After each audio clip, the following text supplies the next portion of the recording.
Hello, good afternoon. This is Cynthia with Cynthia Brandt Ministries.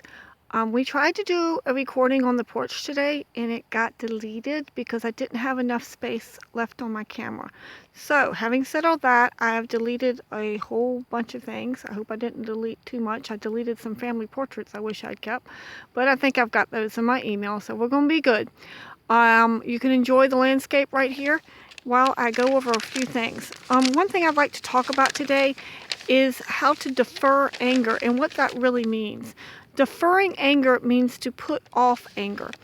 And it's better than being slow to anger. The King James Version, sometimes if we understand the vocabulary, it just really gives us a better understanding, I believe, of what God was trying to say through the man of God, through the man that was writing the wisdom of God down. And we need to turn to Proverbs 19, verses 11 and 12. And I will start here, right here. This is the King James Version. The discretion of a man deferreth his anger, and it is his glory to pass over a transgression.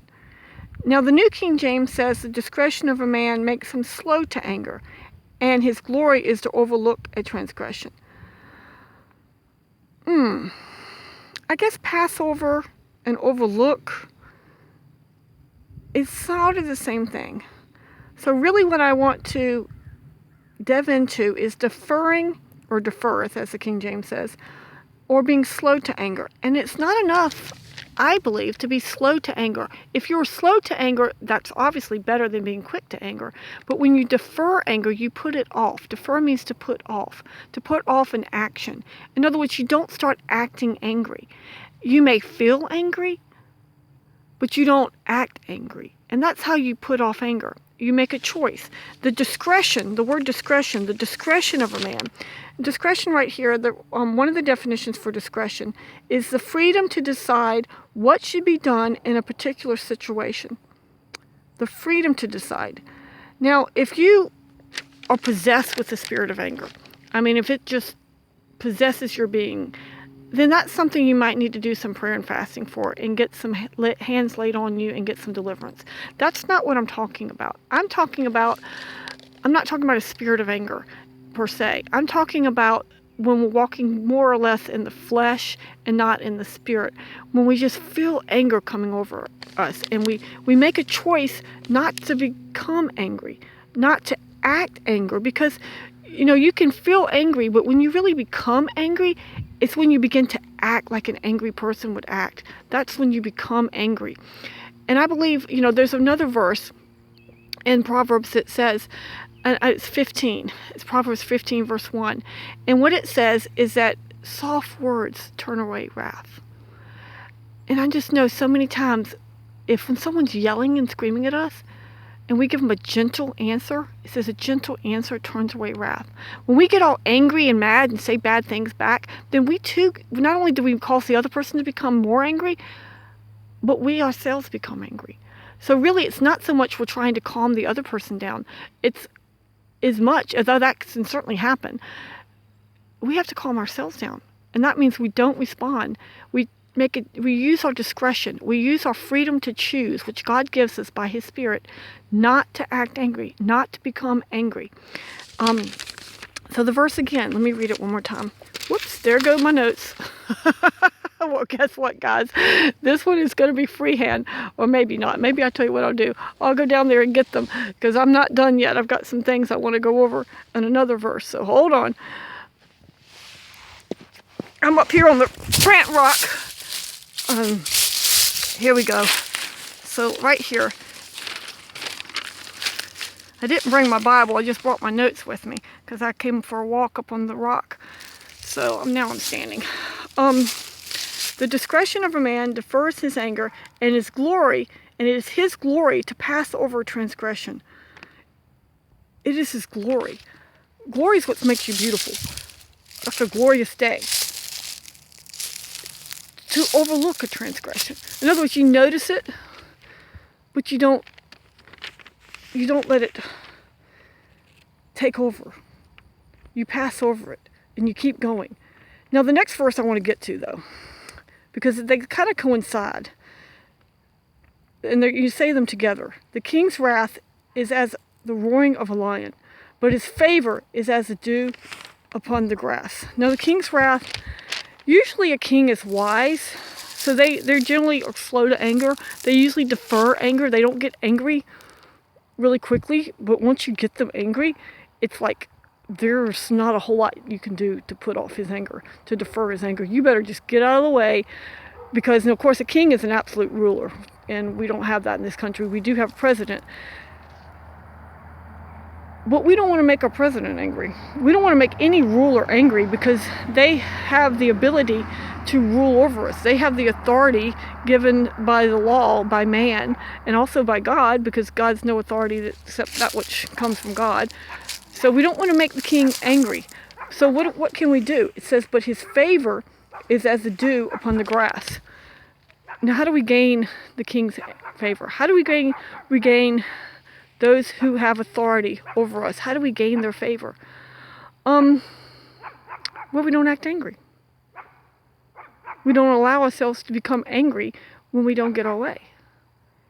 And I think right now in America, there are a lot of people that have, first of all, they haven't deferred their anger. They've allowed anger to overtake them. They may even have a spirit of anger, and that's, as I said, it's a whole nother thing. But let's talk about the ones that are just acting in anger. They're allowing themselves to become angry. They need to change. And they need to say, you know what? I'm going to obey the laws of the land. I'm going to try to please those that are authority over me by doing what they say, by obeying the laws of the land that they put into place, that they have put into place, and that they will put into place. And when you do that, then you get the king's favor. That's how you get the king's favor. You get the king's favor by doing what pleases the king. And what pleases the king is that you obey the laws that he has signed into law. Those out there that might listen to this, probably not a whole lot, because I just don't think that those are the people that I'm going to reach, but maybe I'll reach one. If there's something that the new president is going to pass that you don't agree with, I would say don't allow yourselves to get angry. Okay? If you think it's wrong, just pass over that transgression. Look over it.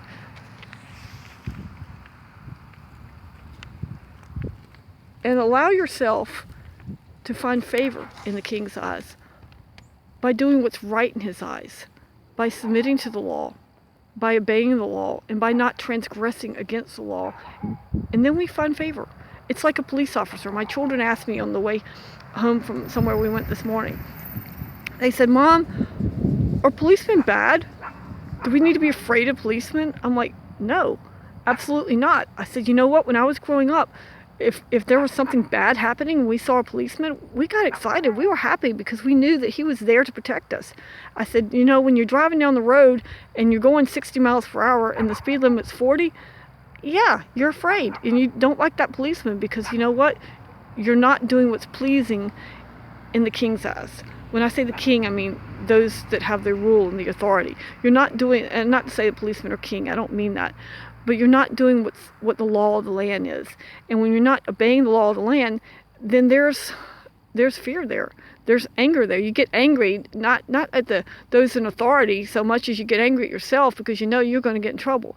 There are people today that are getting angry with authority, and that's just wrong, because you know what? You're going to end up getting the wrath of the king upon you instead of getting his favor, which causes the dew to be upon you, like the grass, which is refreshing.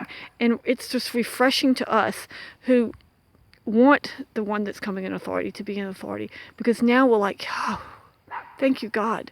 Now the laws of the land, the good laws, the laws that we like, the laws that we want in place, they're going to be obeyed or forced to be obeyed and forced to be submitted to. And these are good things because we believe the laws are good.